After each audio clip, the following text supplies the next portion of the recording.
Hey, Comic Frontline fans! Welcome back to Comic Frontline and fans. You're with me, Mike Spider Slayer, bringing you that all-important comic book review to help you guys make a decision what comics to buy. That's right, fans. So today we're going to be talking about Superior Spider-Man Team Up issue number 12. Now, if you got issue number 11, and you got the other half of this cover, we had Superior Spider-Man and the Green Goblin. On this side, you got Doc Ock, and you have Classic Spider-Man. Together we make pretty kick-ass poster, I guess. So, this book was written by Kevin Schnick, and pencils are done by Ron Fretz. And this is the conclusion to Superior Spider-Man team-up. That's right. I don't think there will be any more Superior Spider-Man team-ups anymore because obviously Superior Spider-Man is no more. And this book is a fitting conclusion to the series and a fitting conclusion to Doc Ock, since we're not going to see him for a while. Is he gone forever? No, I don't think so. I think he's still going to find his way back. But for now, this is a fitting conclusion to the series. I thought the artwork was pretty solid in here. Had some great moments in here. Great two-page spreads right here as Otto is fighting Norman Osborn, which I think is pretty cool. You also have some classic scenes with Amazing in here when he had the webs under his arms, which I thought was really neat. And I just love the classic look with Doc Ock in his arms and the paneling that is done in this issue. So I thought that this book was very well written, or I'm sorry, drawn. Now, the story, on the other hand, I thought was pretty good too. This really shows a story of Otto Octavius on how much he really cared for this specific female that he loved so much. I'm trying to remember her name. And if I can find it real quick, I'll let you guys know. Mary Alice, yes.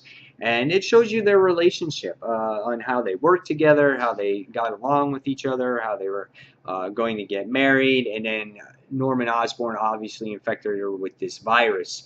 And out of rage, Otto Octavius winds up battling, you know, Green Goblin, and he sits there and he's pounding on his chest trying to destroy him, and nothing is working because he feels that, you know, in the end that Otto is the always going to be the one that's going to be in pain.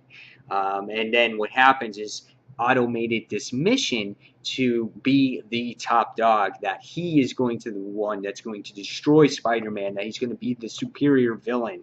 And then what happens in the issue is that it winds up comparing how much things were when Otto Octavius was himself than when he was actually Superior Spider-Man. And he compares it because he was in love with Mary Alice, and you had the Green Goblin, you know, betray him that way. And then as time goes along, it's the same thing.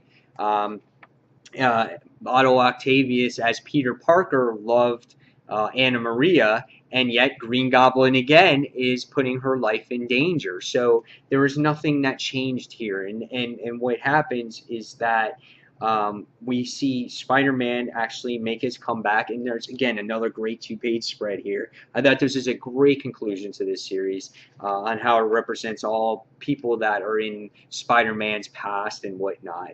But then again, it referenced back to everything that went on in Otto Octavius as he was Superior Spider-Man, how things haven't really changed, which I thought was very interesting.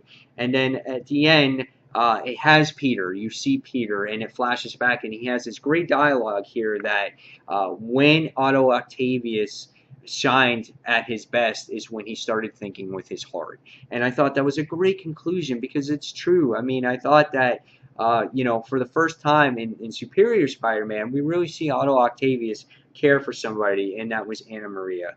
And I think it will be interesting in Amazing Spider-Man to see what will happen to Anna Maria and Peter Parker's relationship. I think he's really going to get to try to know her out of respect for Otto, and it's going to be interesting to see how she takes it if he tells her the secret that they're not the same person. So that's really the story that's intriguing me the most, to see what that outcome is going to be. So yeah, so after reading this story, I'm going to give this book a 4.5 out of 5 stars. I thought this book was very solid and a great conclusion to the Superior Spider-Man Team Up series. Now, will they make any more Superior Spider-Man books or Spider-Man team-up books? I'm sure we'll see some more in the future, but for now, this one comes to a close with a fitting end. So guys, as always, thank you for watching Comic Frontline, and until the next comic book review, why don't you guys check out comicrelated.com as well. And guys, together with Comic Frontline and Comic Related, we have all kinds of great comic goodness. So again, as always, guys, this is Mike Spider Slayer signing off, and thanks for watching. Take care, everyone.